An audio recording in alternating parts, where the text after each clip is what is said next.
यमुनातीरवनचारी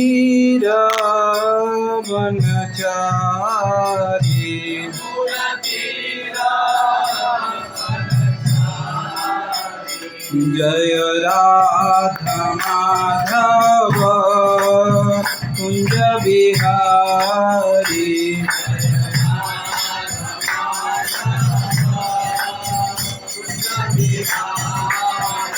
हरे कृष्ण कृष्ण कृष्ण हरे हरे, हरे राम राम राम हरे हरे।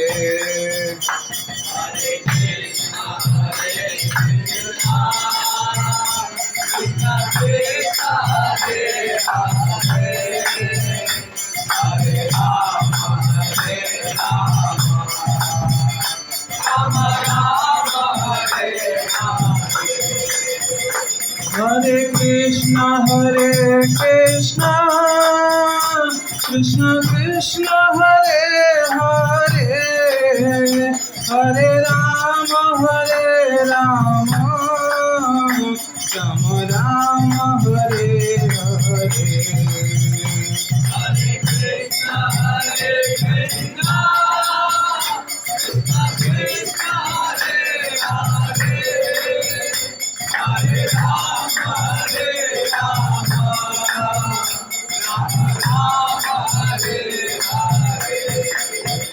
जय प्रभुपद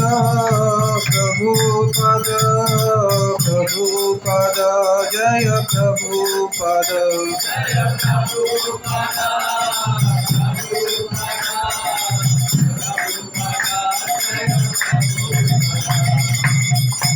ओम ज्ञानतिमिरन्धस्य ज्ञानाञ्जनशलाकया चक्षुरुन्मिलितं येन तस्मै श्रीगुरवे नमः। श्रीचैतन्यमनोभीष्टं स्थापितं येन भूतले स्वयं रूप कदा मह्यं ददाति स्वपदान्तिकं। वन्देऽहं श्रीगुरो श्रीयुतपदकमलं श्रीगुरोन् वैष्णवांश्च श्रीरूपं साग्रजातं सहगण रघुनाथान्वितं तं सजीवं साद्वैतं सावधूतं परिजनसहितं श्रीकृष्णचैतन्यदेवं श्रीराधाकृष्णपादान् सहगण रघुनाथान्वितांश्च विशाखान्वितांश्च। हे कृष्ण करुणा सिन्धो दीनबन्धो जगत्पते प्रेष गोपिका कान्त राधा कान्त नमोस्तुते। तप्त कांचन गौरांगी राधे वृंदावनेश्वरी वृषभानुसुते देवी प्रणमामि हरिप्रिये। वाञ्छाकल्पतरुभ्यश्च कृपा सिन्धुभ्येव च पतितानां पावनेभ्यो वैष्णवेभ्यो नमो नमः। जय श्री कृष्ण चैतन्य प्रभो नित्यानंद श्री अद्वैत गदाधर श्रीवासादि गौर भक्तवृंद। हरे कृष्णा कृष्णा कृष्णा हरे हरे, हरे राम राम राम हरे हरे। कृष्णा कृष्णा कृष्णा हरे हरे, हरे राम राम राम हरे। हरे कृष्णा। आप सभी को इस अंधकार में इस भागवतम कक्षा में स्वागत करते हैं।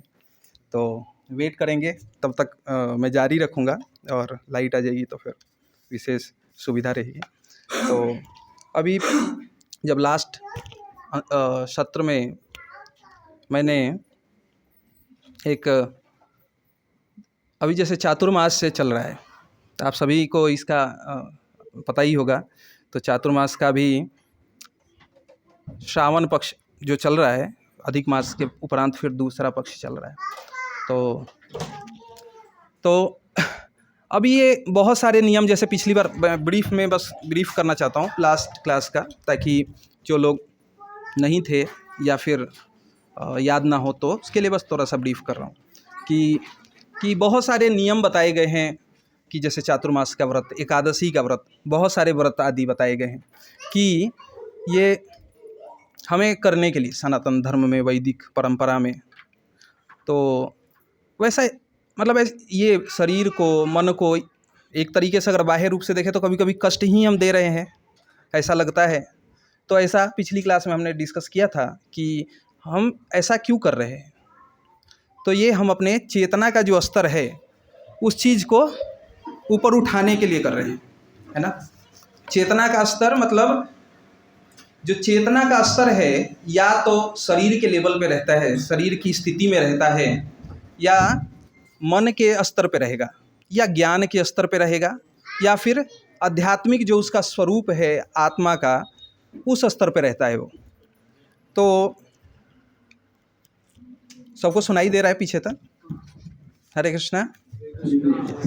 तो चेतना का स्तर इन 4 स्तरों पे होता है जनरली। तो हमने उसमें चर्चा क्या किया था कि चेतना का स्तर जब शरीर पे रहेगा, तो अभी देखिए यहाँ पे थोड़ी गर्मी सी है, तो जिसकी वजह से अगर हम शारीरिक चेतना पे रहेंगे तो क्या होगा, हम उससे परेशान हो जाएंगे, है कि नहीं। अगर ठंड ज़्यादा हो गई तो उससे परेशान हो जाएंगे। तो शारीरिक चेतना का क्या है, अगर ये सबसे नीचे के लेवल की चेतना है ना, जिसमें शरीर में ग्रीष्म शरद आदि ऋतुओं के प्रभाव से ही हमारा क्या होता है, चेतना बिगड़ जाता है। परंतु इससे ऊपर की चेतना क्या है, मन की चेतना। अगर कोई व्यक्ति मन के स्तर पर रहता है तो उसको क्या है, ये जो शरीर की चेतना है वो प्रभावित नहीं करती। भले ही बाह्य रूप से गर्मी सर्दी इत्यादि हो, फिर भी इसका एग्जाम्पल हमने क्या लिया था कि जैसे किसी का अगर जैसे एग्जाम का रिजल्ट आता है, भले ही वो कैसी भी स्थिति में क्यों ना हो, अगर वो गर्मी में भी होगा, अगर उसे पता चला कि अगर उसने आईएएस का एग्जाम क्वालिफाई कर लिया तो क्या हो जाएगा, उसको इतना हर्ष होगा कि वो बाह्य रूप की जो गर्मी है उसको कुछ पता नहीं चलेगी। तो उसी प्रकार से ये मन के, क्योंकि वो जो सुख उसको प्राप्त हो रहा है वो मन के स्तर पे प्राप्त हो रहा है। उसी प्रकार से क्या है, ज्ञान के स्तर का सुख। ज्ञान के स्तर के सुख में क्या है, जब व्यक्ति बहुत ही, अगर आप भौतिक रूप से भी देखें जैसे वैज्ञानिक आदि होते हैं, तो वो ज्ञान के की सुख उनको इतना प्राप्त हो रहा होता है कि अगर वो लैब के अंदर कई कई वर्षों तक बस अपने शारीरिक केवल आवश्यकता की सामग्री को वो ऐसा यूज करते हैं ताकि उनका शरीर रह सके, और लैब में वो वर्षों तक लगे रहते हैं, परंतु ऐसा नहीं कि वो बहुत दुखी होकर लगे रहते हैं, क्योंकि अगर दुखी होकर लगेंगे तो क्या होगा, उनको उस चीज़ का वो प्रयोग सफल ही नहीं कर पाएंगे, क्योंकि एकाग्रता ही नहीं हो पाएगी। तो उसी प्रकार से, लेकिन ये ज्ञान, इस स्तर का भी सुख क्या है, क्षणिक है, क्योंकि एक सीमा के पश्चात ये भी दुख देने वाला हो जाता है। परंतु जो अंतिम जो आत्मा का स्वरूप है आध्यात्मिक, उस स्तर का जब उस व्यक्ति को सुख प्राप्त होता है तो क्या है, वो सनातन है। सनातन मतलब एक बार जब उस सुख की अनुभूति शुरू हो जाती है तो उसको बाह्य शारीरिक मानसिक और आपके जो बौद्धिक स्तर है, अगर ज्ञान को हम कहें इस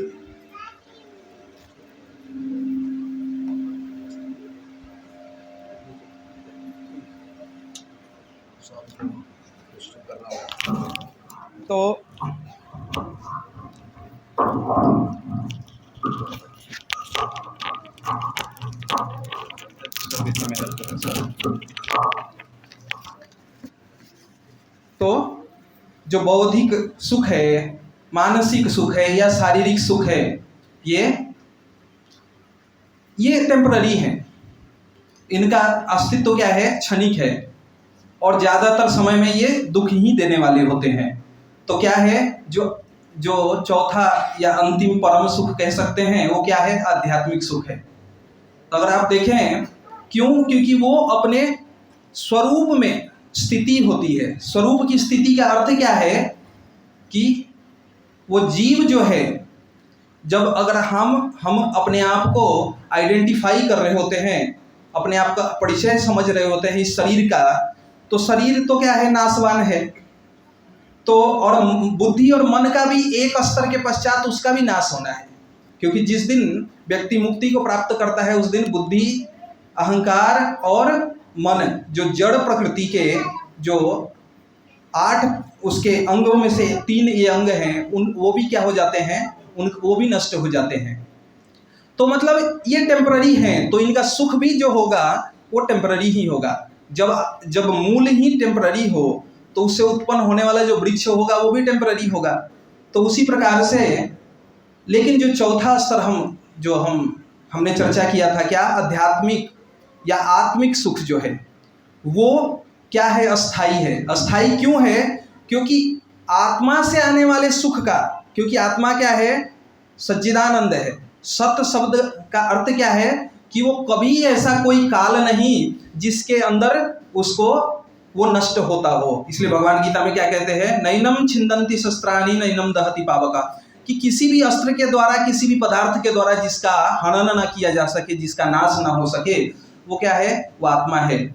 और उससे तो ऐसे सत स्वरूप जो आत्मा है, उससे जो चीजें उत्पन्न होंगी, जो सुख उत्पन्न होगा, वो भी क्या होगा, वो भी अस्थाई होगा। क्यों? क्योंकि आत्मा भी अस्थाई है। दूसरा, आत्मा का स्वरूप क्या है, चित्त अर्थात ज्ञान स्वरूप है। भौतिक ज्ञान में और आध्यात्मिक ज्ञान में क्या अंतर है कि जो भौतिक ज्ञान का एक लिमिटेशन है, परंतु जो आध्यात्मिक ज्ञान है वो भी पहले वो सत ज्ञान है। क्यों? क्योंकि उस स्तर का जो ज्ञान होता है वो नाशवान पदार्थों का नहीं होता। और तीसरा क्या है, आनंद स्वरूप। आत्मा का जो स्वरूप है आनंद स्वरूप है। मतलब कभी ऐसी स्थिति नहीं होती जिसमें आत्मा जो है वो दुख प्राप्त करता हो। परंतु हम तो सारे आत्मा हैं और फिर भी हम उस स्थिति को क्यों नहीं प्राप्त कर रहे हैं? क्यों? क्योंकि हमारा उस आत्मा के प्रति जो ज्ञान है वो हम बोध नहीं कर पा रहे हैं। इसीलिए मुक्ति का वैदिक शास्त्रों में बहुत ही सरल परिभाषा दिया गया है। कोई कहता है कि मुक्ति प्राप्त करना क्या है, मर जाने के बाद शरीर को छोड़ देना, ये मुक्ति है क्या? नहीं। तो वैसे तो पशु भी बहुत शरीर छोड़ रहे हैं और हजारों की संख्या में लोग भी प्रतिदिन क्या करते हैं, शरीर छोड़ रहे हैं। तो क्या वो मुक्त हो जाएंगे? क्या वो मुक्ति प्राप्त कर लेंगे? क्या नहीं। इस शरीर में रहते हुए भी मुक्ति प्राप्त की जा सकती है। क्यों? क्योंकि मुक्ति की परिभाषा ही क्या है कि अपने स्वरूप की अवस्थिति, मुक्ति रूपेण मुक्ति हित्वा अन्यथा रूपम स्वरूपेण अवस्थिति, कि अपने स्वरूप की, क्या स्वरूप की, सच्चिदानंद स्वरूप की स्थिति को समझ लेना ही क्या है, मुक्ति है। तो हमने ये पिछले कक्षा में, हमने पिछले जो सत्र था उसमें हमने डिस्कस किया था। अभी हमने उसमें मतलब ये किस परिप्रेक्ष्य में हमने ये डिस्कस किया था, हमने कि धर्म हमें क्यों पालन करना चाहिए। बाह्य रूप से देखें तो कभी कभी हो सकता है ये हमारे लिए बहुत ऐसा सुखकारी प्रतीत नहीं भी होता है। जैसे कि किसी बच्चे को जो दवा दी जाती है, उस बच्चे को मुझे नहीं लगता कि वो सिरप को छोड़ के अन्य सारी जो दवाएं हैं उसको सुखकारी लगती होंगी। जब वो पैरासीटामोल खाता है तो ऐसा नहीं कि बहुत आनंद से खाता है, उसको माताएं जो हैं या उसके पिताजी जो हैं क्या बहुत ज़बरदस्ती देते हैं। परंतु केवल हम उस क्षण के उसके सुख को समझ लें कि वही सुख है, तो क्या वो सुख कि हम उसे कड़वी दवा नहीं देंगे, ये बस उसको सुखी कर दिया हमने, तो नहीं। क्यों? क्योंकि दवा जो है उसका चिरकालिक जो सुख किससे प्राप्त होगा, उस दवा से। मतलब हम भौतिक परिप्रेक्ष्य में एक उदाहरण दिया है ना कि उस दवा से उसका लाभ हो रहा है, अगर हम थोड़े दूर के परिप्रेक्ष्य में देखें तो उसी प्रकार से धर्म के हमने क्या ये समझे थे कि जो धर्म है कि कभी कभी बाह्य रूप से कष्टकारी प्रतीत होता है, फिर भी हमें क्यों पालन करना चाहिए। तो हमने क्या समझा था कि वो जो अंतिम अवस्था जो है आध्यात्मिक अवस्था, उसको समझने के लिए। परंतु अगर हम देखें तो धर्म का आज जो प्रारूप है, स्वरूप है, वो सभी जगह एक नहीं होता। भागवत का दूसरा श्लोक, जब भागवत शुरू होता है ना, श्रीमद् भागवत महापुराण में पहला श्लोक तो मंगलाचरण है, जिसमें भगवान को नमस्कार किया जा रहा है, व्यास देव को नमस्कार किया जा रहा है ना। और लेकिन जैसे दूसरा श्लोक ही आता है, उसमें क्या बताया जा रहा है कि धर्म प्रोचितः कैटवः निर्मत्सराणाम सताम, क्या बोला जा रहा है कि बहुत सारे ऐसे धर्म के रूप में ऐसी चीजें चल रही हैं जो आपको लगेगा कि ये धर्म है। हमने पहले क्या समझा कि धर्म क्यों हमें धर्म का पालन क्यों करना चाहिए, परंतु अभी वही एक एग्जाम्पल, जैसे कि उस बीमार बच्चे को पैरासीटामोल खाना चाहिए, लेकिन अभी पहले उसे पैरासीटामोल क्या है ये भी तो प्राप्त हो कि वो कहीं वो पैरासीटामोल के स्वरूप में साइनाइड ना हो, कि वो बुखार को उतारने की जगह क्या कर दे, उसका जीवन का ही अंत कर दे। तो इस प्रकार हमें धर्म जो है, धर्म का पालन करना चाहिए, परंतु धर्म क्या है ये भी तो समझना पड़ेगा। क्यों? क्योंकि धर्म के नाम पे भागवत ही कहता है, भागवत का अगर एक सेंस में कहें तो मंगलाचरण के बाद का पहला श्लोक ही है कि धर्म प्रोचित कैटव। 5000 वर्ष पूर्व व्यासदेव कह रहे हैं कि धर्म के नाम पे बहुत सारे ऐसे अधर्म भी हैं जो सुगर कोटेड धर्म है, मतलब जो धर्म का लेयर लगा हुआ है लेकिन अंदर से वो अधर्म ही है। तो भागवत उन सभी का क्या करता है, खंडन करता है। वो ऐसे जो धर्म के स्वरूप में अधर्म है उन सभी का श्रीमद् भागवत महापुराण खंडन करता है। तो ये जो धर्म के नाम पे बहुत सारे अधर्म जो हैं वो आपको अलग अलग रूपों में दिख सकते हैं। जैसे बहुत सारे ऐसे धर्म का प्रारूप होगा जहाँ सब कुछ रिलीजियस एक्टिविटी सब होगी, परंतु भगवान कौन है वो तो नहीं। देखो भगवान क्या है, हम सभी भगवान ही तो है। क्यों? हमारी अंदर की चेतना हम समझ जाए जिस दिन हम ही भगवान हैं, तो ऐसा भी धर्म का प्रारूप हो सकता है। अगर आप भगवान हो तो यहाँ दुख क्यों भोग रहे हो? क्या भगवान जो हैं ये भौतिक जगत के कष्टों में आ सकते हैं क्या?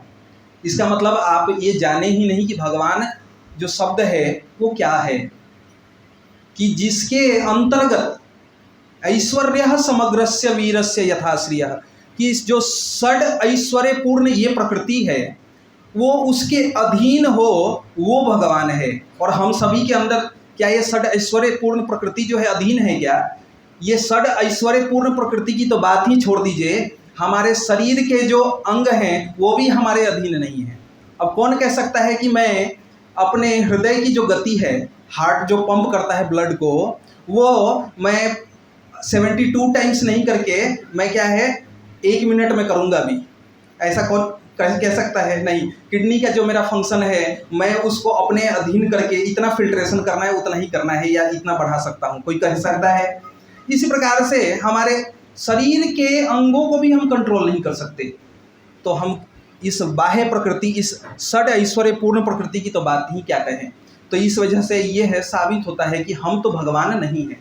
और इस प्रकार से मतलब ये मैंने एग्जाम्पल उदाहरण दिया आपको कि ऐसे बहुत सारे में, जैसे जो गुरु जी होंगे वही भगवान होंगे, है ना।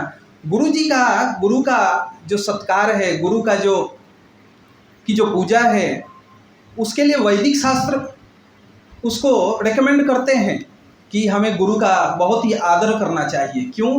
क्योंकि वैदिक ज्ञान के माध्यम जो हैं गुरु ही हैं, परंतु गुरु का जो स्तर है वो भगवान के दास के रूप में है, वो भगवान के रूप में नहीं है। हम भगवान के समान भी आदर गुरु का करें, परंतु गुरु और भगवान में भेद है, इस बात को समझना पड़ेगा। क्यों? क्योंकि इसका यहाँ पे कभी जब गुरु को ही भगवान बना दिया जाता है तो इसमें इसका दुष्प्रभाव क्या देखने को मिलता है कि गुरु जी को बताना था कि भगवान कौन है, अब गुरु जी ही भगवान हो गए, तो होगा क्या? अब गुरु भगवान कौन है वही चेले को पता नहीं है, तो वो जो लक्ष्य प्राप्य वस्तु थी वही भूल गए। अब मुझे यहाँ से एयरपोर्ट जाना है, अब जो गाड़ी जो व्हीकल है, वाहन जो है मुझे लेके जाएगी, वो मैं व्हीकल को ही एयरपोर्ट मान लूँ, वो हमें सुविधा प्रदान करती है कि हमें एयरपोर्ट ले जाने की, परंतु अगर मैं उस व्हीकल को ही एयरपोर्ट मान लूँ तो उसका दुष्प्रभाव क्या होगा? हम कभी एयरपोर्ट नहीं पहुँचेंगे। क्यों? क्योंकि हम उसी को ही सब कुछ एयरपोर्ट समझ लेंगे। तो हमें ये अंतर समझना पड़ेगा कि उस व्हीकल का कार्य क्या है और जो हमारा लक्ष्य है उसका कार्य क्या है। उसी प्रकार से जो गुरु हैं उनका कार्य क्या है कि भगवान के समीप जीव को लेके जाना, क्योंकि गुरु जो माध्यम है, वैदिक शास्त्रों में गुरु की बहुत महिमा गान की गई है। लेकिन क्यों गान की गई है? क्योंकि वो गुरु जो है जीव को भगवान के पास लेके जाते हैं, इसलिए गान की गई है। तो ये भी ऐसा स्वरूप कभी कभी दिखने को मिलता है कि धर्म तो बहुत ऐसा धर्म के नाम पे चल रहा है कि गुरु जी ही, और उसके बाद वहाँ पे भगवान कोई सेंटर होते ही नहीं, उनके कैलेंडर्स आदि। मैं किसी पर्टिकुलर संस्था विशेष आदि के बारे में नहीं कह रहा हूँ, ये हमारे समझ के लिए है ऐसा, क्योंकि ऐसा देख वहाँ भगवान कभी ना पोस्टर में दिखेंगे ना मंदिर में दिखेंगे, फिर वो तो जो लक्ष्य से वो भटक चुके हैं, ठीक है। या कभी कभी ऐसे धर्म के कार्य हो रहे होते हैं लेकिन वो शास्त्र से उनका कुछ लेना देना नहीं होता।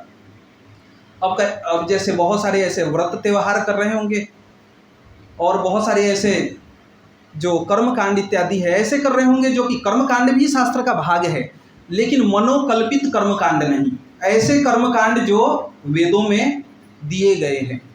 तो अगर हम श्रुति स्मृति पुराण आदि इनसे विहीन होकर के, इनसे अलग हटके अपने मन माफिक अगर कुछ कार्य करते हैं, मन से कार्य करते हैं, तो वो धर्म लग सकता है, ऐसा लगेगा कि धर्म है, परंतु वो धर्म उसका रिजल्ट कुछ नहीं आएगा। क्यों?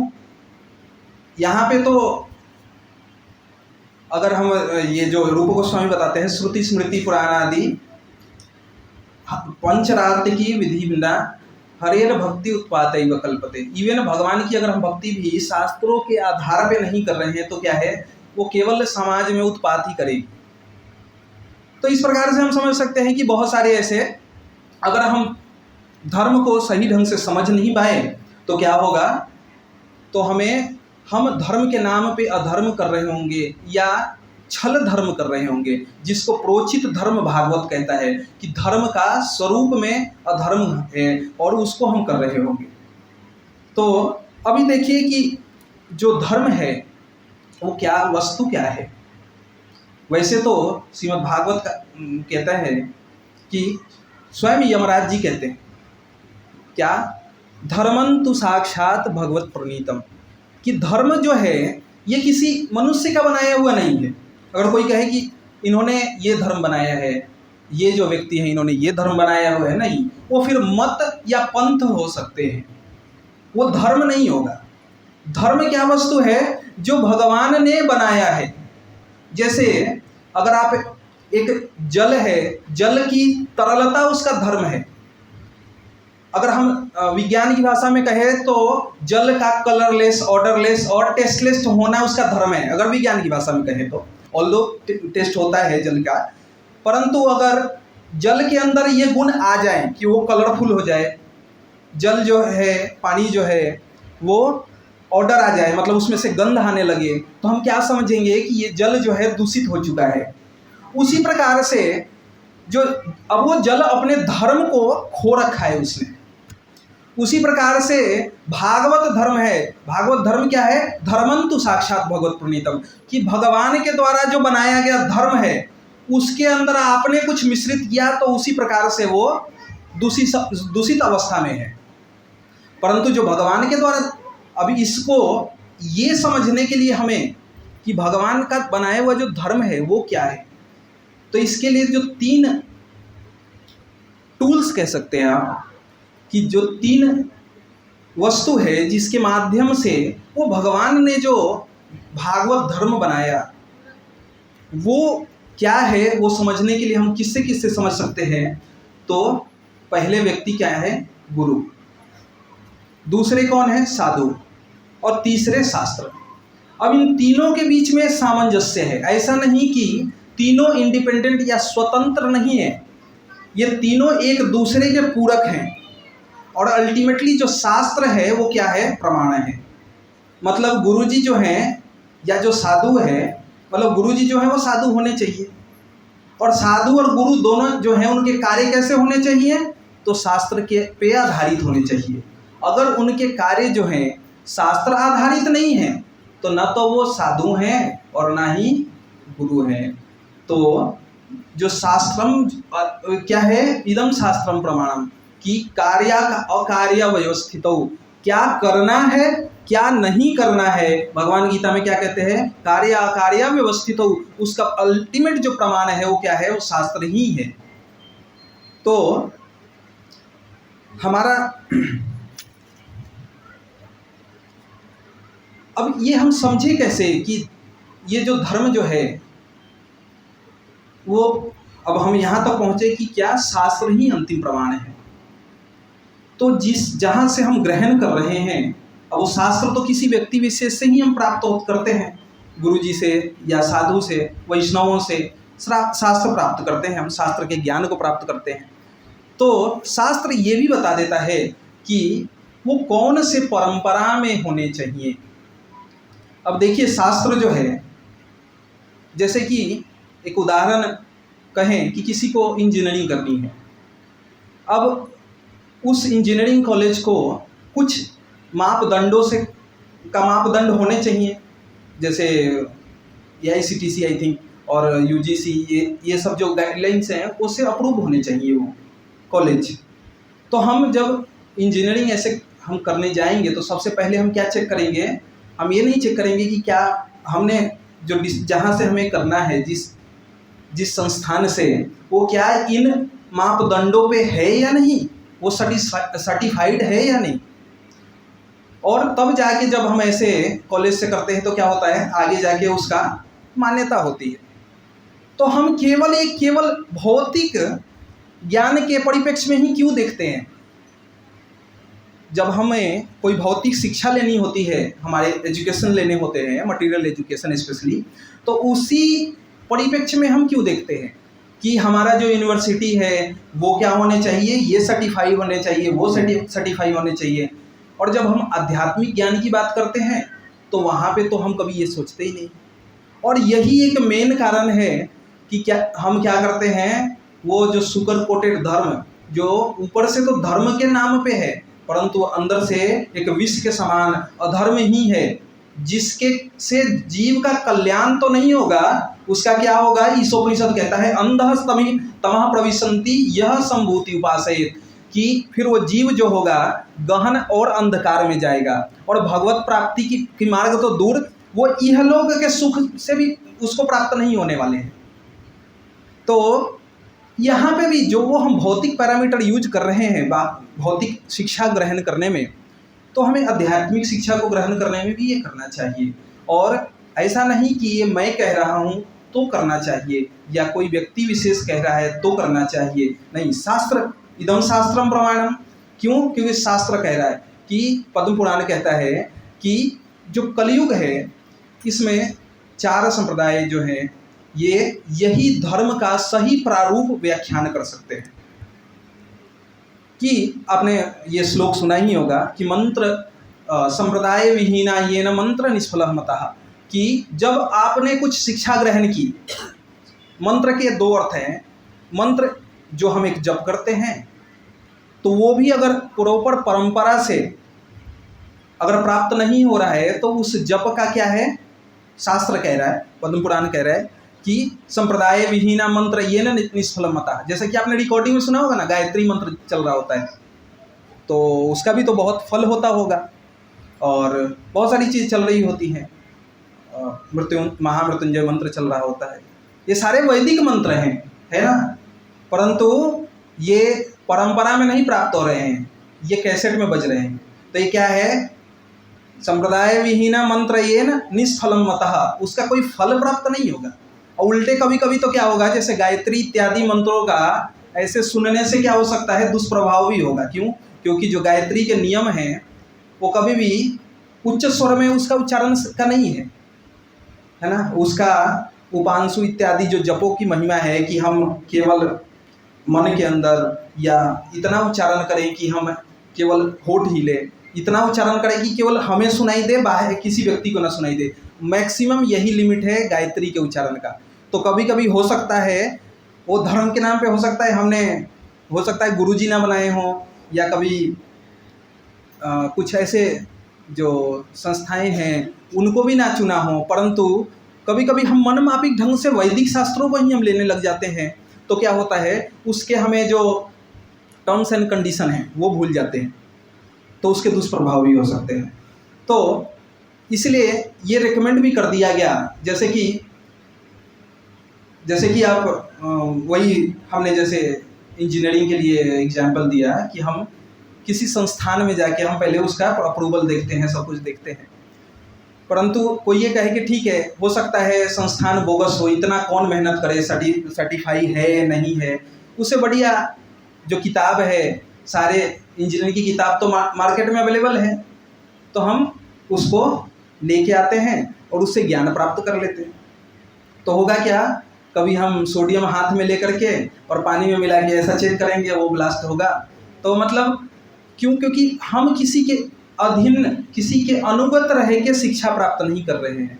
तो हो सकते हैं स्वतंत्र रूप से वो जो संस्थान है वो हमने नहीं चुना, तो कभी कभी हम स्वतंत्र रूप से वैदिक शास्त्रों को चुन लिया, तो उससे भी क्या दुष्प्रभाव होंगे, क्योंकि हम किसी एक्सपीरियंस व्यक्ति के अनुगत नहीं है, तो क्या होगा, उसके दुष्प्रभाव भी होंगे।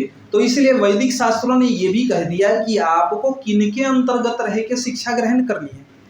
तो ये कौन क्या है, तो ये 4 संप्रदाय, कलव क्षितिपावकः श्री ब्रह्म रुद्रः कुमारः कलव क्षितिपावकः। पद्म पुराण कहता है कि 4 संप्रदाय जो हैं, कौन कौन से, श्री संप्रदाय।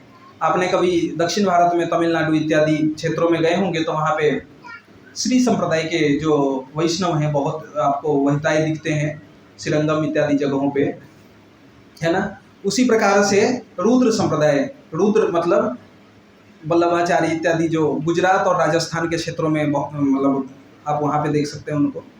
या फिर ब्रह्म संप्रदाय, ब्रह्म संप्रदाय के अंतर्गत मध्वाचार्य जी के थ्रू जो परंपरा आ रही है, जो यहाँ से बहुत पास में ही उडुपी क्षेत्र है वहाँ पे, और हम उसी परंपरा में ब्रह्म मध्व गौड़ीय संप्रदाय के अंतर्गत हैं। और जो चौथा संप्रदाय क्या है, कुमार संप्रदाय या निम्बार्क संप्रदाय भी कहते हैं उनको। निम्बार्काचार्य के जो अनुगत जो आचार्यगण हैं, उनके अंतर्गत रह के शिक्षा को प्राप्त करना। तो शास्त्रों ने ये बहुत क्लियर बताया कि आपको कौन से यूनिवर्सिटी जाना है, कौन से टेक्स्ट बुक पढ़ना है, कौन सा सिलेबस लेना है, ताकि क्या हो, आप ग्रेजुएट हो जाएं। ग्रेजुएट होने का मतलब क्या है, आप भगवत प्राप्ति कर सकें, जीवन का जो लक्ष्य है वो क्या करें, प्राप्त कर सकें। तो हम जब सम्यक रूप से इन चीज़ों का, साधु शास्त्र और गुरु का जब हम अनुशीलन करेंगे, तो उसका प्रभाव क्या होगा, उसका जो रिजल्ट होगा वो भगवत प्राप्ति होगी, जो कि इस मनुष्य जन्म का क्या है, उद्देश्य है। तो अब देखिए, हमने परंपरा के माध्यम से हमने क्या देखा कि अभी हम किसी इन 4 परंपराओं के किसी भी एक परंपरा में हम अनुगत रह के भगवत प्राप्ति कर सकते हैं। क्यों कर सकते हैं, क्योंकि जो वैदिक साहित्य हैं उनको ये क्या करते हैं, भली भांति प्रस्तुत करते हैं। इनको ये भली भांति आपको जो चीज़ चाहिए एक मनुष्य को भगवत प्राप्ति के लिए, वो आपको देते हैं, है ना। तो लेकिन जो वैदिक साहित्य है, अगर कोई कहे, बहुत सारे मत पंथ इत्यादि हैं संसार में जिनमें कभी 1 या 2 किताबें होती हैं, तो उसमें तो उनका कोई कन्फ्यूजन होता नहीं है। लेकिन जब हम वैदिक साहित्य की बात करते हैं, तो हमारे पास क्या है, पूरा लिस्ट है किताबों की। अगर आप देखो तो अभी जो उपलब्ध हैं, बहुत सारे तो ऐसे हैं जो अंतर्ध्यान हो चुके हैं, परंतु जो उपलब्ध हैं, तो क्या सबसे पहले जो, अगर हम वैदिक साहित्य को अगर हम क्लासिफाई करें, अगर हम शाखा देखें, तो क्या है, वैदिक साहित्य के 2 शाखा हैं, एक श्रुति और स्मृति। श्रुति का अर्थ क्या है, श्रुति का अर्थ है जो डायरेक्ट भगवान से आए, जो भगवान के मुखारविंद से जो प्रकट होते हैं, वो श्रुति है। और श्रुति नाम क्यों है इनका, क्योंकि ये सुन के प्राप्त होते हैं। जो अगर अभी ये देख रहे हैं कि ये किताब के फॉर्म में, बुक के फॉर्म में जो हैं, परंतु 5000 साल पहले वेदव्यास जी से पहले ये सारे जो ग्रंथ थे क्या थे, श्रुति फॉर्म में थे, मतलब अपने परंपरा में याद करवाया जाता था अगले परंपरा को इस प्रकार से। और उस समय के जो लोग भी होते थे क्या होते थे, श्रुतिधर होते थे। श्रुतिधर अर्थात सुन के याद कर लेने वाले, है ना। तो ये श्रुति जो है, इनके अंदर कौन कौन से ग्रंथ आते। और दूसरा क्या है, स्मृति।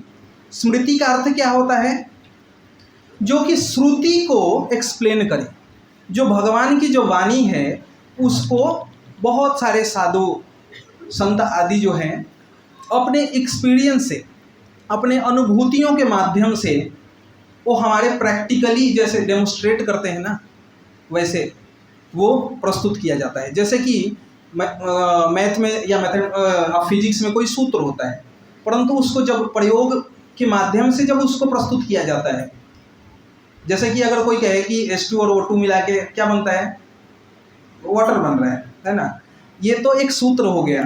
परंतु जब आप लैब में जाओगे तो क्या केवल ये कह देने मात्र से जल बन जाता है क्या, नहीं। वहाँ पे उसके जो संयंत्र होते हैं, वो सारे जो कंडेंसेशन प्रोसेस है, उसका जो भी चीज़ें हैं वो लगा करके, और फिर ये अनुकूल परिस्थिति में जब ऐसा किया जाता है तो क्या जल बनता है। उसी प्रकार से भगवत वाणी जो वेद हैं, श्रुति है, उसको एक व्यक्ति अपने जीवन में जब कैसे उपयोग करता है और उससे किस प्रकार से भगवत प्राप्ति वो कर सकता है, वो स्मृति है। मतलब अलग अलग संतों की अनुभूति, अलग अलग ऋषि मुनियों की जो अनुभूति है वो स्मृति है। ये थोड़ा सा क्लासिफिकेशन तो ज़्यादा वो है, तो आप लोगों को बार बार मैं रिपीट करता रहूँगा ताकि आपको ध्यान रहे कि वैदिक शास्त्र के क्या श्रुति और स्मृति दो ब्रांच हो गए। अब जो पहला श्रुति पे आते हैं, जो श्रुति है इसके कितने विभाग हैं। श्रुति जो है अर्थात वेद जिसको बोलते हैं, इसके 4 विभाग हैं। क्या क्या, आपने कभी अगर किसी से बोला जाए कि वेद का मतलब क्या होता है, वेद के नाम क्या हैं, आप सभी को तो वेदों के नाम पता होंगे ना, सभी को पता है, ठीक है। तो ठीक है, मैं ही रिपीट करता हूँ। तो वेदों के नाम क्या, हम जनरली यही समझते हैं कि ऋग, यजुर, साम, अथर्व। ऋग्वेद, सामवेद, यजुर्वेद और अथर्ववेद। परंतु ये संहिताओं के नाम हैं, इनके भी ब्रांचेज हैं। क्या, ऋग्वेद संहिता, ऋग्वेद का फिर अरण्यक है, ऋग्वेद का ब्राह्मण है और ऋग्वेद का उपनिषद है। और एक एक वेद के फिर बहुत सारी शाखाएं हैं, ठीक है। ये श्रुति के अंतर्गत ही है ना। तो ऋग्वेद के जैसे कि संहिता पाठ, जनरली जो संहिता, ब्राह्मण और अरण्यक, ये 3 भाग जो हैं, ये कर्म कांड से इनका जो व्याख्यान है क्या है, इनका जो क्षेत्र है वो क्या है, कर्म कांड है। कर्म कांड का मतलब क्या होता है, कर्म कांड का मतलब है कि आप कुछ करो, जैसे कि व्यापार में होता है ना कि आप 10 रुपये लगाओ, आपको 20 रुपये रिटर्न मिलेंगे। तो कर्म कांड भी यही समझ सकते हो आप। यज्ञ करो आप, आपको स्वर्ग प्राप्त हो जाएगा या भौतिक कुछ सुविधाएं प्राप्त हो जाएंगी। तो वेदों के जो ये भाग हैं, संहिता, अरण्यक और ब्राह्मण। संहिता मतलब क्या है, इसके अंदर अलग अलग देवताओं की, इंद्र की, रुद्र की, अलग अलग देवताओं की, अश्विनी कुमारों की, अलग अलग देवताओं की क्या है, स्तुतियां हैं इसमें मंत्रों से। ब्राह्मण और अरण्यक क्या है, ब्राह्मण और अरण्यक जो हैं, इन यज्ञों को करने के लिए विधि कि जैसे यज्ञ मंडल कैसे बनाना चाहिए, यंत्र कैसे स्थापित करना चाहिए इत्यादि जो वर्णन विशेष रूप से वो क्या है, ब्राह्मण और अरण्यक में है। परंतु इससे जीव भगवत प्राप्ति नहीं कर सकता। वेदों के ये जो 3 भाग देखे आपने, ये इनसे भगवत प्राप्ति नहीं हो सकती। इससे क्या होगा, पुनरपि जननम, बार बार आप क्या करेंगे, ये है तो पायस पुण्य के कार्य, यज्ञ करो, स्वर्ग जाओ, पुण्य आपके छिन्न होंगे, फिर पुनः मर्त्यलोक में आ जाओ, फिर से पुण्य करो, जाते रहो, ऐसा साइकिल चलता रहेगा। आपका रेन हार्वेस्टिंग चलता रहेगा, यहाँ से पानी वेपराइज होगा, ऊपर जाएगा, बादल बनेगा, फिर आएगा, ऐसा चलता रहेगा। तो कभी कभी आप पानी बन के ये समुद्र में भी जाएंगे, कभी कभी गंगा जी में भी जाएंगे, तो वहाँ पे बड़े आपका आदर होगा। और कभी कभी क्या होगा, मल के अंदर और धूल के अंदर जाके कीचड़ भी बन जाएंगे। तो उसी प्रकार से कभी कभी पुण्य के प्रभाव से देवताओं का श्रेणी प्राप्त होगा, इंद्र आदि। जैसे इंद्र बनने के लिए क्या योग्यता है, 100 अश्वमेध, ठीक है। उसी प्रकार से अन्य अन्य देवताओं को के पद को प्राप्त करने की अलग अलग क्या है, उसके विधान हैं। परंतु जिस दिन आपके पुण्य खत्म हो जाएंगे, जिस दिन आपका अकाउंट बैलेंस पुण्य का जीरो हो जाएगा, उस दिन क्या आना पड़ेगा, आपको दोबारा आना पड़ेगा। उस समय आप न्यूट्रल हो तो मनुष्य शरीर प्राप्त होता है, परंतु आपने फिर से वहाँ रह के उसका दुरुपयोग किया, मनुष्य शरीर का दुरुपयोग किया, तो क्या होगा, निम्नतर जो पशु योनियाँ हैं, जितने भी पशुओं में भी आप समझ सकते हैं कितने योनियाँ हैं, उनमें निम्नतर जाता ही रहता है व्यक्ति। मतलब हो सकता है कभी घोड़ा, खच्चर, हाथी बने, तो कभी हो सकता है जो स्टूल वॉर्म होता है ना, मल के अंदर का जो कीड़ा होता है वो भी बनता है। इंद्रगोप एक कीड़ा होता है जो मल के अंदर होता है, वहाँ से इंद्र तक व्यक्ति बनता रहता है इन कर्म कांड के प्रभाव से। तो वेद के इन 3 भागों से यही प्राप्त होता है। परंतु वेद का जो अंतिम भाग है वो क्या है, उपनिषद है। इसको वेद का सिर बोला जाता है। जैसे शरीर का, वेदों में ये शरीर के साथ वर्गीकरण बहुत किया गया है। जैसे वर्णाश्रम को भी ब्राह्मण, क्षत्रिय, वैश्य, शूद्र, है ना, कि जो सर है वो ब्राह्मण से उनको किया गया, सिंबलाइज किया गया। जो बाहु है वो किससे, क्षत्रिय से। जो उदर है वो क्या है, वैश्य से। और जो पद हैं वो क्या है, शूद्र से। मतलब ये हमारे शरीर का भी वर्गीकरण है। क्यों? क्योंकि मस्तिष्क जो होता है वो गाइड करता है कि किस तरीके से कार्य करना चाहिए। अगर पूरा शरीर हो और ब्रेन ही ना हो तो क्या होगा, वो आप समझ सकते हैं कि बिना मस्तिष्क का भली भांति सुपोषित शरीर भी किसी कार्य का नहीं है। उसी प्रकार से जो बाहु है बाकी के 3 अंगों की, मस्तिष्क की, आपके उदर की और पैरों की, इनकी रक्षा करता है। और जो उदर है ये आप कभी जब खाना होगा तो ऐसा नहीं कह सकते कि मैं मस्तिष्क के अंदर खाना डालूंगा या हाथ के अंदर डालूंगा या पैरों में डालूंगा, नहीं। वो उस समय तो आपको उदर में ही जो न्यूट्रिशन आपके पूरे बॉडी को कहाँ से है, आपके पेट से ही प्राप्त होने वाला है। उसी प्रकार से इन 3 अंगों को कहीं लेके जाना, कहीं लेके आना, चाहे जितने भी इनकी जो कार्य है वो कौन करता है, पैर करता है। तो उसी प्रकार से जो वेद का जो सिर भाग है, अगर हम तीनों को कंपेयर करें तो उनमें जो सिर भाग है वो क्या है, उपनिषद है। उपनिषद क्यों सिर का भाग है? क्योंकि जो ज्ञान कांड है, क्या 3 जो गुण हैं वैदिक साहित्य के, वो क्या क्या है, कर्मकांड, ज्ञान कांड और उपासना कांड। तो जो कर्म कांड से अब ऊपर की स्थिति, मतलब जब जीव ये सोचने लग जाए कि अरे मैं बार बार क्यों जन्म ले रहा हूँ, बार बार मर रहा हूँ, कभी इंद्र बन रहा हूँ, कभी यहाँ का राष्ट्रपति बन रहा हूँ, और कभी कभी क्या हो जा रहा हूँ, बहुत गरीब बन जा रहा हूँ, और कभी कभी तो पशु बन जा रहा हूँ, तो ये बार बार ऐसा क्यों हो रहा है? तो अगर ये समझ जिस क्षण उत्पन्न हो जाए तो क्या है वो, अर्थात तो ब्रह्म जिज्ञासा, यहाँ से जीव का अपने जो ओरिजिनल स्वरूप है उसको जानने की स्थिति उसको अब योग्यता उसको प्राप्त हो गई कि यहाँ से अब वो शुरू कर सकता है। तो उपनिषद जो है, अभी तक जो कर्मकांड उन लोगों के लिए थे जो ये अभी तक सोच नहीं रही, उनको क्या चाहिए, बस देखो जी मुझे तो जब तक यहाँ है यहाँ थोड़ा सुख प्राप्त हो, फिर स्वर्ग जाएंगे, फिर सुख भोगेंगे, ऐसा उनके लिए बस बाकी के 3 कांड हैं। लेकिन जो उपनिषद भाग है ये क्या है, अब आपको इस शरीर, ऐसा नहीं है कि अगर कोई ज्ञान कांड का पालन करे, उपासना कांड का पालन करे तो दुखी होगा, ऐसा नहीं, परंतु ये अब श्रेष्ठ, उससे पहले से श्रेष्ठ स्थिति है। अब कितने देखो आप उपनिषद जो हैं कितने हैं, 108 उपनिषद है ना। अभी उपनिषद हमें 10 उपनिषदों के नाम भी गिनने को बता दिए जाएं तो वो भी याद नहीं होंगे, है ना, प्रमुख 10 उपनिषदों के भी।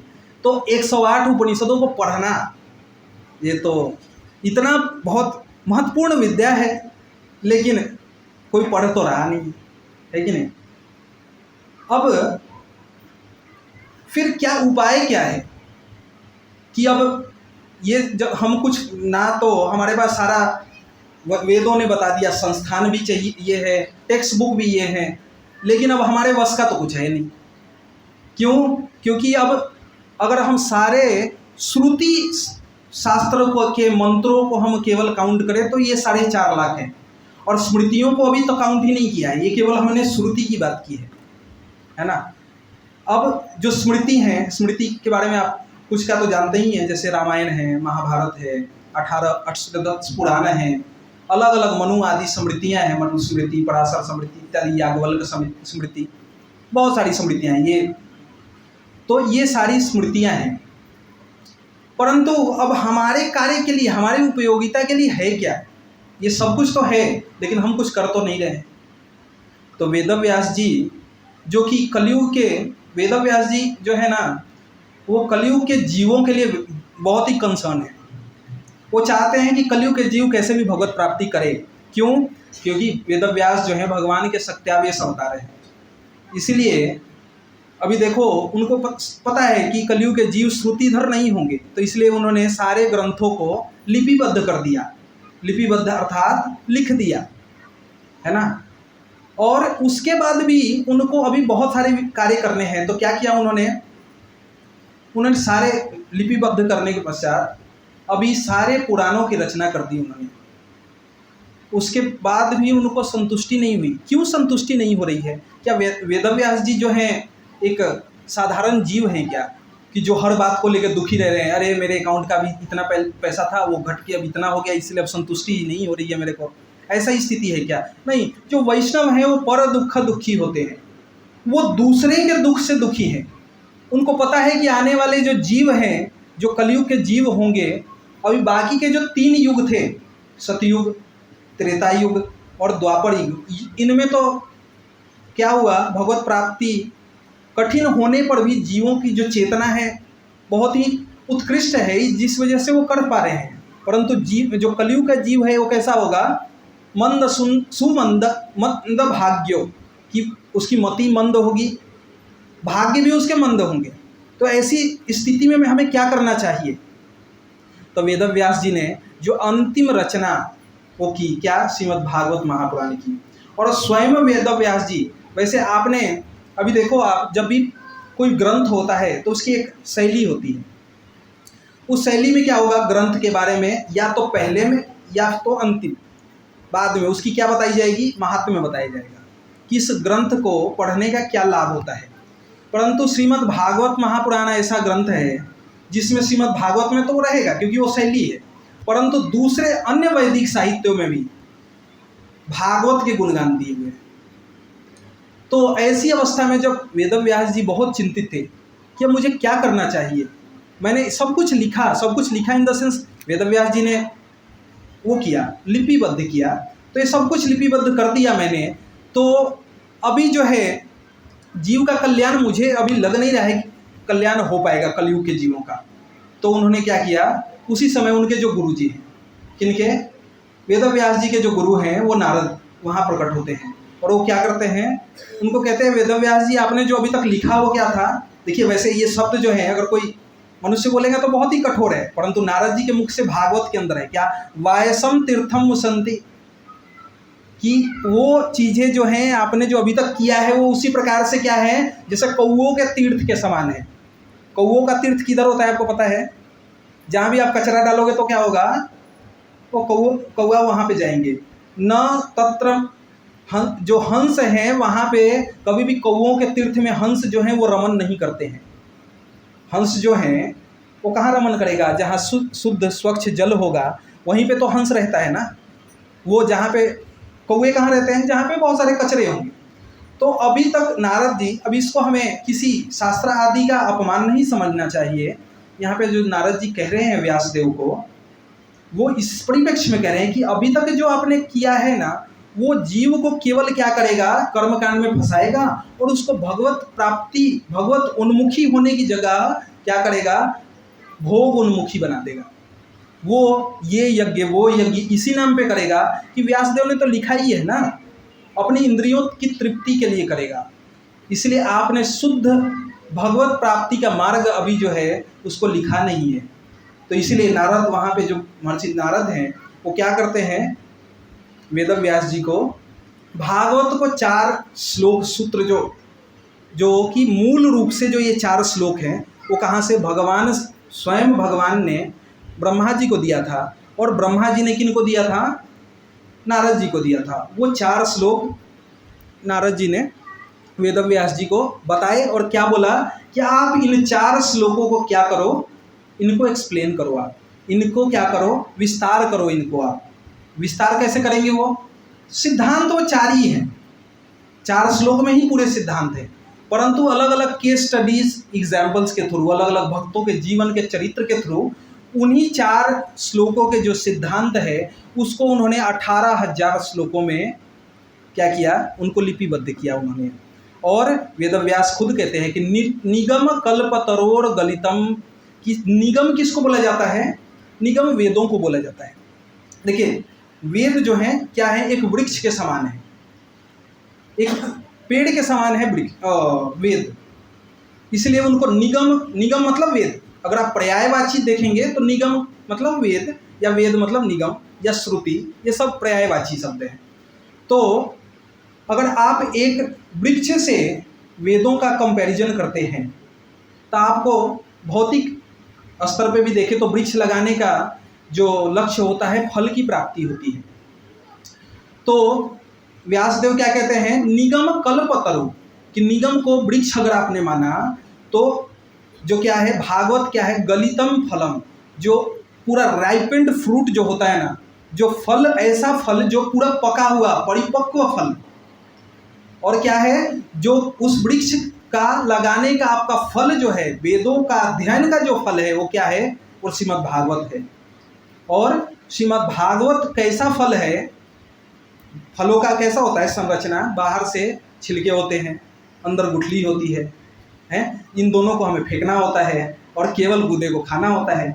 तो भागवत को भी हमें ऐसा करना चाहिए कि भागवत के कुछ श्लोकों को फेंकना चाहिए, कुछ खाना चाहिए। नहीं, भागवत कैसा फल है कि रस, पूरे फल में केवल रस ही रस है, उसमें कोई गूदा और छिलका और गुठली नहीं है। और इसको कौन, इस फल का स्वादन कौन कर सकते हैं? जो रसिक जन हैं, जो भगवान के प्रेमी जन हैं। भागवत के बड़े विलक्षण गुण हैं। भागवत का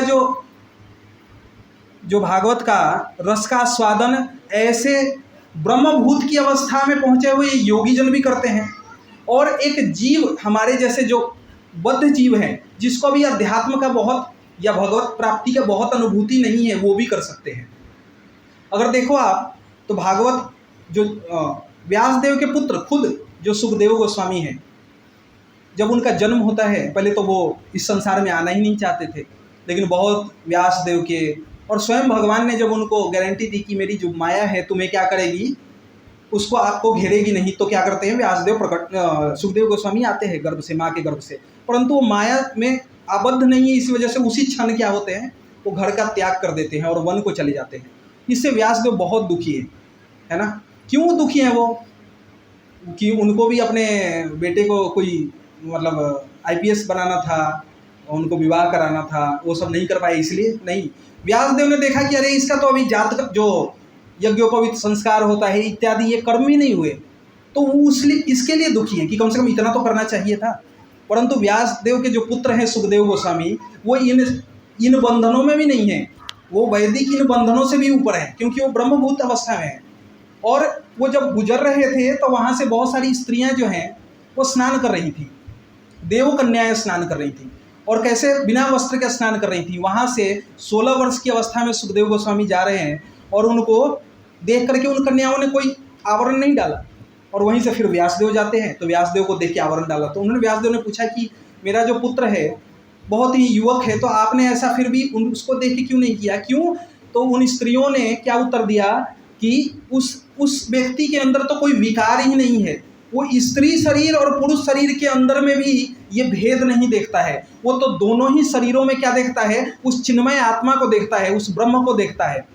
तो मैं उनको देख करके फिर हमारे और उनके बीच में जो आवरण का विषय ही नहीं है। परंतु आप भी, ऐसा नहीं कि व्यासदेव के अंदर में ऐसा कुछ गलत भावनाएं थी, नहीं, परंतु उनको विचार तो था कि ये स्त्रियां हैं, ये पुरुष हैं, ये विचार तो था, इस वजह से उन्होंने आवरण कर लिया। परंतु ऐसी अवस्था को प्राप्त सुखदेव गोस्वामी जब व्यासदेव के शिष्यों से सुनते हैं, अहो वकीयम स्तन कालकूटम जिंघास लेभे, कि वो भगवान जिन्होंने जहर देने गई एक स्त्री को, कौन है वो स्त्री? पूतना। पूतना किसके लिए गई थी? भगवान को जहर पिलाने के लिए। वैसी स्थिति को भी क्या, धात्री उचितम, उनको अपने माता का स्थान दे दिया। तो कमवा दयालु शरणम प्रपद्ये, कि ऐसे भगवान को छोड़ के कौन मूर्ख व्यक्ति या कौन व्यक्ति होगा जो उनसे दूर जाएगा। ये जब व्यासदेव के पुत्र सुखदेव गोस्वामी ने, जो कि मुक्त अवस्था में है, ब्रह्मभूत अवस्था में है, जब उन्होंने ये श्लोक सुना और उनसे वो ब्रह्मभूत अवस्था से उनकी स्थिति कहाँ आ गई, वो भगवान के चरणों के प्रति आश्रित होने के लिए आ गई। तो ये भागवत की स्थिति है कि जो ऐसे जन जो हैं, ये कौन बोल रहे हैं, सुखदेव गोस्वामी खुद बोल रहे हैं। जब वो भागवत के एक श्लोक कि आत्मा रामस्य मुनयो निर्गंथा रूपरमे, कि श्लोक के व्याख्यान में क्या बोलते हैं कि देखो ऐसे मुनिगण जो कि आत्मा में रमन करते हैं, वो मुनि भी जब भगवान के बारे में सुनते हैं तो क्या होता है, वो भी भगवान के प्रति आकर्षित हो जाते हैं, है ना। तो और उनकी अवस्था ऐसी है। और जो बद्ध जीव है उनका क्या होगा, तो वो भगवान के दिव्य चरित्रों को सुन करके, भगवान गीता में क्या कहते हैं, जन्म कर्म च मे दिव्यम यो वेति तत्वतः, कि जो मेरे जन्म कर्म इत्यादि जो लीलाएं हैं उनको सुनता है तो क्या होगा, नयति मामे सो अर्जुन, क्यों उसको पुनर्जन्म नयति मामेति, तो उसको दोबारा जन्म मृत्यु के चक्र में नहीं पड़ना पड़ेगा। तो मतलब जो भागवत है, अन्य आदि वैदिक ग्रंथ जो हैं, कभी केवल कुछ जीवों के विशेष के लिए ही होते हैं, परंतु जो भागवत है क्या है, वो सभी के लिए है, मुक्त जीवों के लिए, बद्ध जीवों के लिए। अब एक अंतिम श्लोक जो कि चैतन्य चरितामृत का है, उसको कह के मैं, आप लोगों का समय भी हो चुका है तो मैं ज़्यादा समय नहीं लूँगा। तो हमारे जो ब्रह्म मध्व गौड़ीय संप्रदाय का मतलब एक तरीके से ये सिद्धांत उपलक्षित करने वाला श्लोक है, आराध्य ब्रजेश तनयो, कि हमारे आराध्य कौन है, ब्रजेश, ब्रज के ईश कौन है, नंद बाबा हैं, ब्रज के जो मालिक हैं नंद बाबा हैं, और तनयः उनके पुत्र कृष्ण, है ना, ब्रजेश तनय। और वो कहाँ रहते, कहाँ है, तद धामम वृंदावनम रम्या केचित उपासना व्रजवधू वर्गेन कल्पिता श्रीमद भागवतम प्रमाण अमलम प्रेमो पूर्णार्थ महान श्री चैतन्य महाप्रभु मतमिदम तत्रार्दयो न परः। ये पूरा ब्रह्म मध्व गौड़ीय संप्रदाय का सिद्धांत है। क्या हमारे आराध्य कौन है, भगवान श्री कृष्ण जो ब्रजेश तनय हैं, है ना, नंद बाबा के जो पुत्र हैं, उनका धाम क्या है, वृंदावन है। और इन सब का प्रमाण क्या है, अमल पुराण, श्रीमद् भागवत पुराण जो है, प्रमाण अमलम, ये क्या है, ये जो है प्रमाण है। और हमारा लक्ष्य क्या है जीवन का, केवल मुक्ति प्राप्त करना नहीं, प्रेमो पुमार्थ महान, की मुक्ति से भी ऊपर जो स्थिति है, क्या, प्रेम की स्थिति, भगवान के प्रति जो प्रेम करने की जो स्थिति है, उसको प्राप्त करना क्या है, हमारा जीवन का लक्ष्य है। और श्री चैतन्य महाप्रभु मतमिदम, कि महाप्रभु श्री चैतन्य महाप्रभु का ये मत है, और इसके अलावा न तत्रा, इसके अलावा और कुछ जो है करने की, इसके ऊपर और कुछ है नहीं। तो मतलब कंक्लूजन यही था पूरा, मतलब पूरे डिस्कशन का, चर्चा का, कि जो अगर हम सारे को वैदिक साहित्य जो है, पहला चीज़ हमने समझा कि वैदिक साहित्यों के बाहर की चीज़ें, फिर वैदिक साहित्य पे हम पहुंच गए, फिर लेकिन हमारे लिए वो भी अप्रोचेबल नहीं है, इतने हैं कि हम पढ़ ही नहीं सकते, ये जीवन कम पड़ जाएगा। परंतु ये पूरे के पूरे जो शास्त्र हैं क्या हैं, उनका निचोड़ श्रीमद् भागवत महापुराण है, ठीक है। और ये किस प्रकार से, जैसे कि हमने वृक्ष से तुलना लिया, या फिर शंकराचार्य जो आदि शंकराचार्य हैं, उन्होंने गाय से तुलना करके श्रीमद् भागवत और भगवत गीता का वो किया है कि क्या, कि सर्व उपनिषदों का वो दुग्धा गोपालनंदना, कि सारे उपनिषद वेद आदि जो है क्या है, गाय के समान है। और एक गाय रखने का रिजल्ट, फल क्या होता है, दूध प्राप्त करना। और जो भगवत गीता है वो क्या है, वो दूध के समान है। तो मतलब हमने केवल अगर श्रीमद् भगवत गीता, श्रीमद् भागवत महापुराण का पठन किया, तो हम जो वैदिक साहित्य का जो चरम लक्ष्य है उसको हम प्राप्त कर सकते हैं। इसी के साथ मैं अपने शब्दों को विराम दूंगा। थैंक यू सो मच, आप लोगों ने मेरे को बर्दाश्त किया, धन्यवाद। हरे कृष्ण।